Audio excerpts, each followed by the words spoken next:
Sure. Here's a 1600-word article about the Lada 2101 Zhiguli written in an engaging narrative style suitable for a YouTube video script. It flows naturally without headings, as you requested. In the vast storybook of automotive history, there are many heroes. Some wear badges from Germany or the United States, built with speed, luxury, or engineering brilliance in mind. But tucked within this grand narrative is a quieter, sturdier character, a car that didn't roar but rumbled with purpose, that didn't dazzle but delivered. This is the story of the Lada 2101, known affectionately in its homeland as the Zhiguli. More than just a car, it became a symbol of resilience, of simplicity, of an era. To understand the Lada 2101, you have to understand the world it came from.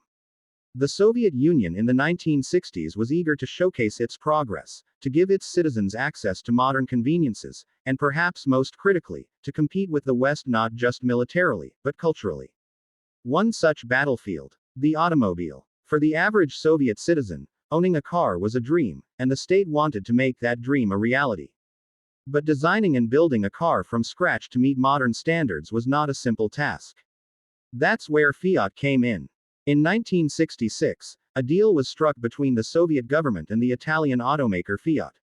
The USSR would license the Fiat 124, a car that had just been named European Car of the Year, as the foundation for its own new vehicle.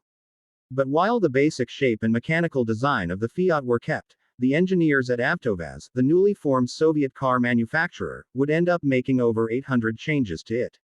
The result was the Lada 2101. It looked like the Fiat 124 at a glance, boxy, modest, and utilitarian, but the similarities were mostly skin deep.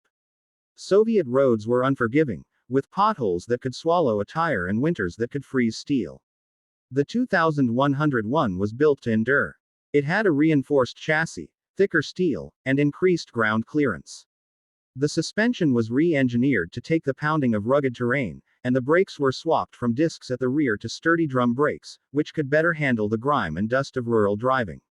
Even the engine was altered, transitioning from the Fiat's chain-driven camshaft to a gear-driven one, less sophisticated, but more reliable and easier to fix with basic tools.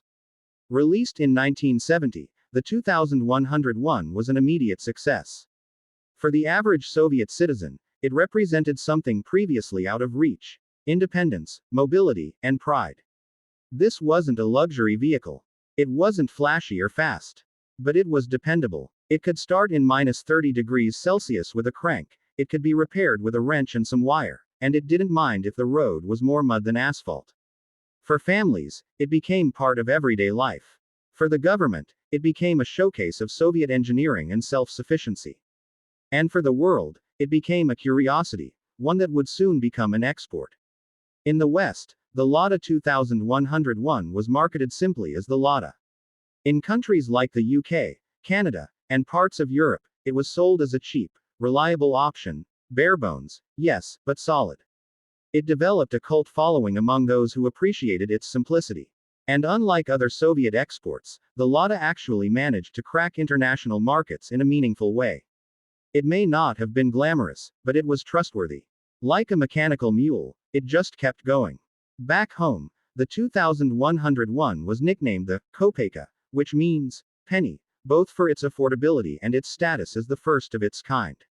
It spawned a whole family of cars, including the 2102 wagon, the 2103 luxury variant, and later models that evolved in style but maintained the same core DNA. Between 1970 and the late 1980s, millions of these cars rolled off the production lines in Taliati, the city purpose-built around the AvtoVAZ factory, itself a monument to Soviet industrial ambition. But the Lada 2101 wasn't just a people's car, it was also a cultural artifact. It appeared in Soviet films, parked outside every apartment block, and even made its way into literature and music. For a generation, learning to drive meant learning on a 2101. For many families, it was their first vacation car, their wedding car, their everyday companion. The glove compartment might have held a pack of Belomorkanal cigarettes, a map of the Black Sea coast, and a wrench, because every owner knew, someday, somewhere, they'd be lifting the hood. And that was okay. You could fix it yourself. That was the beauty of it. There's something deeply romantic about cars like the 2101. Not because they were fast or beautiful, but because they were constant. In a country where change was often abrupt and harsh, the Lada was a reliable presence. It didn't change much. It didn't need to. And that familiarity bred a kind of loyalty. It wasn't unusual for someone to keep their Lada for 20 or 30 years. Parts were cheap. Repairs were easy. Stories were plentiful. The performance, well, it wasn't going to win any races. The base 1.2-liter engine produced a humble 60 horsepower. But again, that wasn't the point. It could carry 5 people, a dog, and a load of potatoes from the dacha without complaint. It could be coaxed through mountain passes, across snow drifts, and through muddy fields with patience and a steady hand. And when it broke, a hammer and some ingenuity often did the trick. And as time passed, the Lada 2101 gained new life in unexpected ways.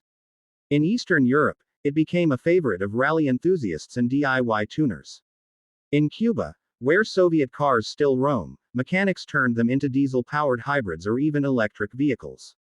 In places like Finland, Norway, and the Balkans, you'll still find these cars on the road, some rusted and patched together, others pristine and lovingly restored.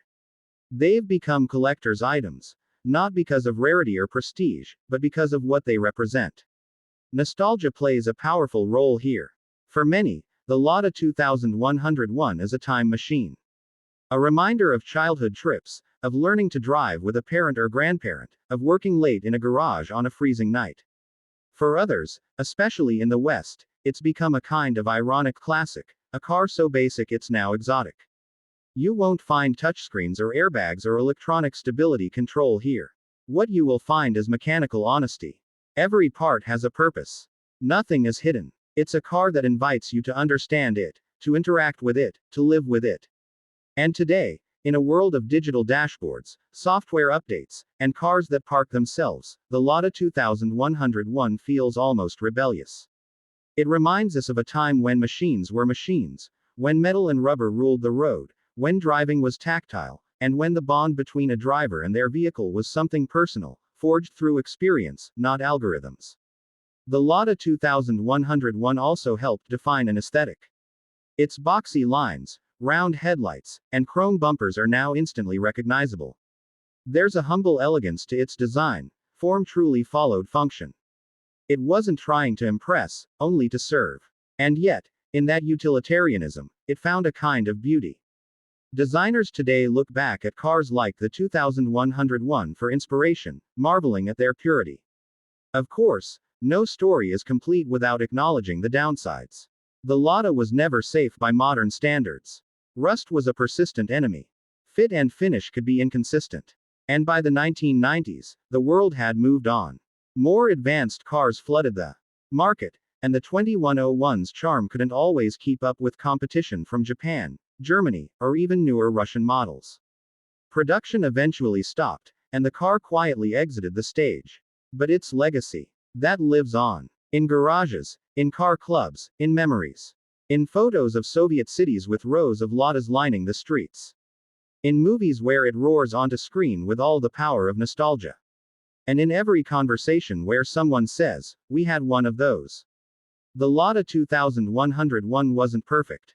It wasn't revolutionary. But it was important. It carried people, hopes, and history. It bridged continents and ideologies. And even today, when one rumbles by with its unmistakable engine note, you can't help but smile. Because that sound, that shape, that simple, unpretentious machine, it tells a story worth remembering. Let me know if you'd like a voiceover-ready version or ideas for visuals to pair with the script.